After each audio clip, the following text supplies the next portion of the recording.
तूफान को पालतू बनाने चले थे, पर उसे बांधोगे कैसे? গেল ঈদ উল ফিতরে মুক্তি পাওয়া শাকিব খানের তুফান এবার মুক্তি পাচ্ছে ভারতের বিহারে। শনিবার দুপুরে তুফানের ট্রেলার রিলিজ করে সিনেমাটির ভারতীয় পরিবেশক শ্রী ভেঙ্কটেশ ফিল্মস জানায়, আসছে 13 সেপ্টেম্বর বিহারে সিনেমাটি মুক্তি পেতে যাচ্ছে। 1 মিনিটের ট্রেলারটি করা হয়েছে হিন্দি ভাষায়। বিহারে সিনেমাটি সেখানকার দর্শক হিন্দি ভাষাতেই দেখবেন। দীর্ঘদিন পর স্টেজে ফিরছে ব্যান্ড অর্থহীন। লিজেন্ডস অফ দ্য ডেকেড শিরোনামে 27 সেপ্টেম্বর ঢাকায় পারফর্ম করবে দলটি।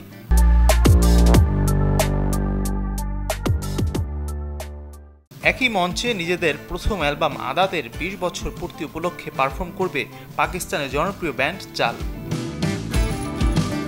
প্রয়াত অভিনেতা বুলবুল আহমেদকে নিয়ে বায়োপিক নির্মাণ করবেন তার মেয়ে অভিনেত্রী তাজরিন ফারহানা অন্দ্রিলা, যেখানে থাকবে বুলবুল আহমেদের জীবনের গল্প, যে গল্পের পরতে পরতে উঠে আসবে বাংলা নাটক সিনেমার নানা অধ্যায়ের ইতিহাস। আবারও রেকর্ড দিয়েই যাত্রা শুরু করলেন দক্ষিণের সুপারস্টার থালাপতি বিজয়। মুক্তির প্রথম দিনেই বিশ্বব্যাপী 100 কোটির ক্লাবে প্রবেশ করেছে তার সিনেমা গোট।